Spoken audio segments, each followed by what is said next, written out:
And welcome back to more Paper Mario. Last time we entered Gusty Gulch on our way to Tubba Blubba's castle and had a little bit of difficulty, as you can see by our relatively low stats at the moment. There's still two enemies on the screen, but I think I'm gonna ignore them for now, to not risk getting a game over. And with that, we should almost be to the castle. There we go, there's a save block. Really? They're not gonna give us a heal block?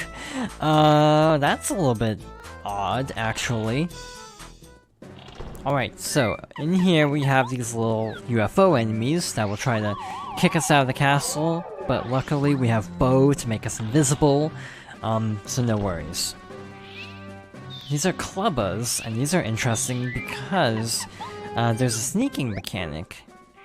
So they won't wake up if we walk quietly, but if we start running full speed, they will actually aggro, so we have to be a little bit careful.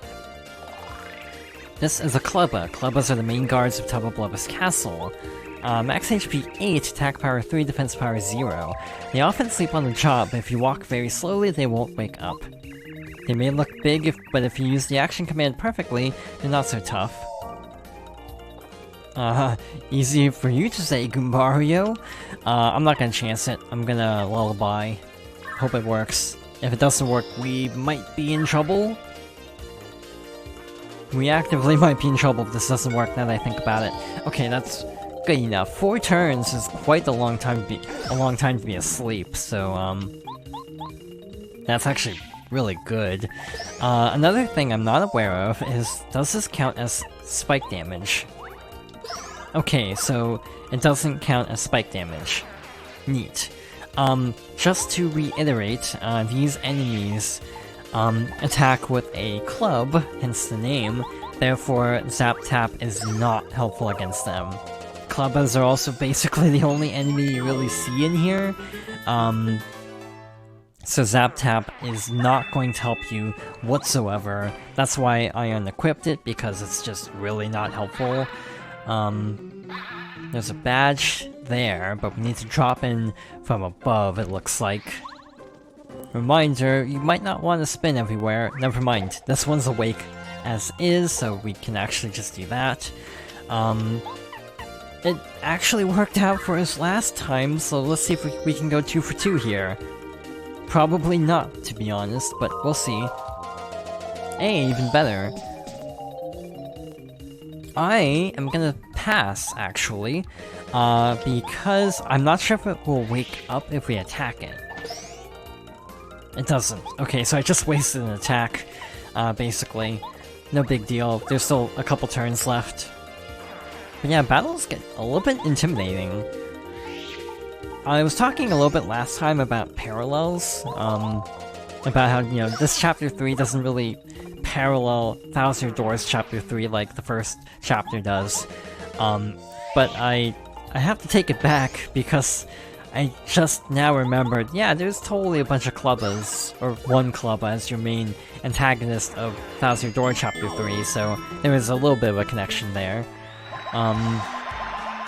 So, what did we do last time? I think we leveled up HP last time. So I think it should be FP, which is good because we're using up FP quite a lot, so good timing on that. Big dining room with a star piece.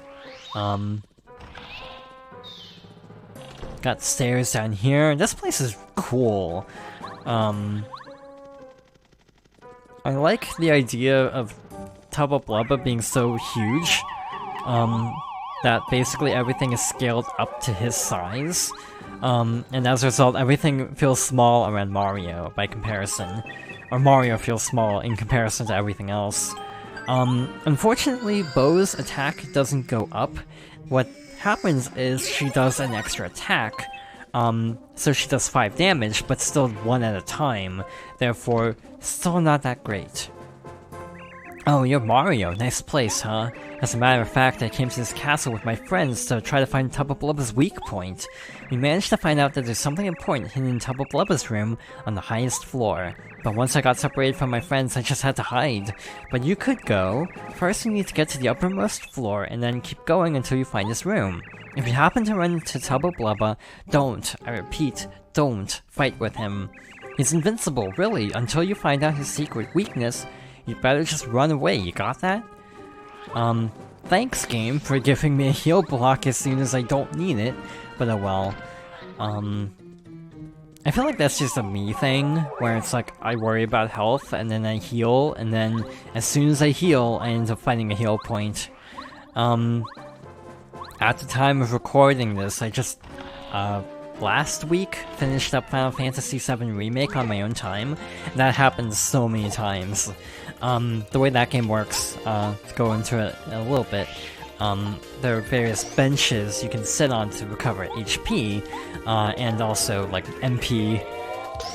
Whenever I'd use cure spells, I'd go to the next room, and then I'd find tons of, like, heal items, like a vending machine with heal items. I'd find a bench, so it's like, oh, I just used up a bunch of, like, magic, and I could literally have just walked into the next room and saved all that time. So yeah, this is just a me thing. I'm not sure if anyone else has this problem with RPGs, where they heal, and then suddenly there's a heal point, like, right in the next room. But yeah, this happens so often when I play games like these. Did we even take damage that battle? I don't think we did. Pretty cool. I feel like this area, while I love the atmosphere of it, because of, again, like I said, everything else being sized to Tubba Blubba and Mario being really small by comparison, the actual fights are a little bit lacking, because there's basically only Clubbas. It lacks a little bit of variety that other chapters have with their enemy designs. I feel like this place is more of an exploration chapter in general, especially with Boom Mansion and Forever Forest being very, very much based around, exploration more so than combat. Did I go this way yet? I did not. This is not the easiest thing to do. I can't imagine it being any better on an actual N64, based on the stories I've heard about that analog stick. I have never actually played on an actual N64, a game like this at least. The only time I actually ever played an N64 in person was like at a dentist's office, where they had Mario Kart 64, and I, like most kids, had no clue how to even hold the controller, so that was fun. But yeah, I don't know how great it would be for a game like this, because of how that control stick is, from what I've heard about it. It feels like it would be really difficult to actually sneak with it, but actually it might be a little bit easier, because the N64 controller has little grooves around the base of the control stick. So I feel like you could get more precise movement in, like, 8 directions. But yeah, I have never actually used an actual N64 controller for, like, a full game, beyond just, like, yeah, like playing Mario Kart really badly, one time at a dentist's office. I specifically remember, the Bowser's Castle stage. So it's kind of weird that in Mario Kart Wii I have nostalgia for that level, despite never actually playing Mario 64 in terms of the full game. It's kind of like Mario Kart being a non-story-driven game. It doesn't feel like there's much of an incentive to really play the older ones, outside of just nostalgia and seeing what they're all about. Well, this is cool. The castle key opens a locked door in Tubba Blubba's castle. In a way, I feel like the modern controller setup for an N64 layout is often really bad. For example, in this case, ZL, I feel like on a Wii U controller is isn't as good as like the actual Z button on an N64 controller because of like the placement of it. It's kind of interesting how controller designs can impact things very substantially. Like Super Mario 64 is a great example because that's another game where you have exact analog movement because of the stick design that the modern controllers don't really give you. Oh shoot, I have to mash, that's right, I forgot. But yeah, like certain tricks where you have to go at like a sharp angle, I feel like would be easier on an actual N64 controller rather than a Wii U controller that has like doesn't have the little grooves to make for precise analog controls. Anyway, star piece over here, pretty cool. And with that, we should be able to move on to the main hall once more. So yeah, that was the west side of the castle, so off to the east side. We're just gonna spin really quickly to get past them, the little guards, as quickly as possible. But yeah, having never actually played a full game on a Nintendo 64, I would be curious to see if they make like, you know, if on the off chance they ever release like N64 games for the online service, I think it would be interesting to see like them do like a Pro controller basically, but with an N64 layout. Kind of like what they did with the Super Nintendo controllers, that they're kind of just like a Pro controller without the analog and 2 extra triggers. But yeah, I think it would be cool to see them attempt a modern N64 controller, like a Bluetooth kind of thing, like with the Super Nintendo. I just want more Virtual Console stuff in general. Like having to lug out various different consoles whenever I want to play a game like this isn't the most convenient thing in the world. It would be really nice to be able to play like Paper Mario on my Switch without having to like, yeah, hook up the Wii U. Another example is obviously PlayStation, where the PlayStation Classic system was very robust on PS3, and that did not make it over to the PS4, so like if I want to play Chrono Cross, I have to hook up my PS3 every time.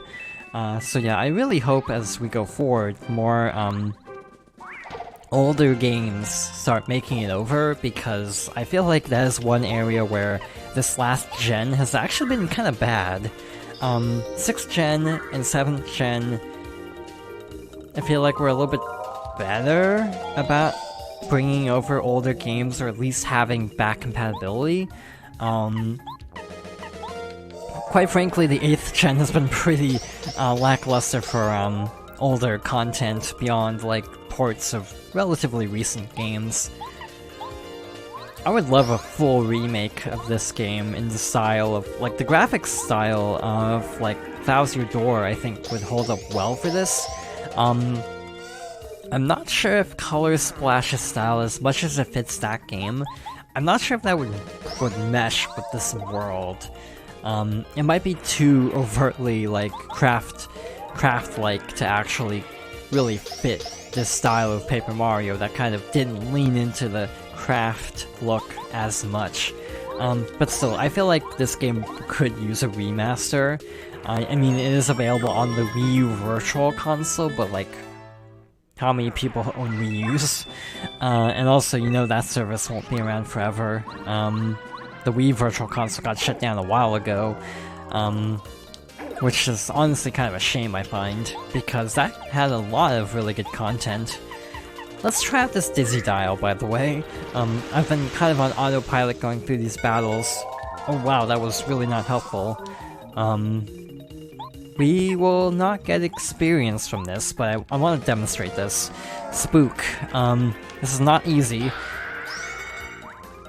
So that enemy runs, but we do not get the experience for it. So, definitely something to keep in mind when using moves like that, that you will be missing out a little bit. If you're like really close to a level up, it might be worth it to just tank through a battle and not try to scare everyone away. Obviously in speedruns where everything is calculated out really well, fright chars are great because 1, they're fast, 2, I mean, experience points are probably set up in a way that doesn't hurt too badly if you like miss out on like one battle. I wonder how easy it would be to speedrun this game, actually. There's a lot of really finicky tricks from what I've seen. So yeah, I don't imagine... I imagine it wouldn't be the easiest game in the world to master. It's also kind of a longish run, I feel, because of it being a JRPG. Yeah, not exactly the shortest playthrough in the world. I ended up, because I did like a misinput, I ended up deciding to just use refresh to get a little bit of HP back going forward, because we are a ways away from a level up, sadly.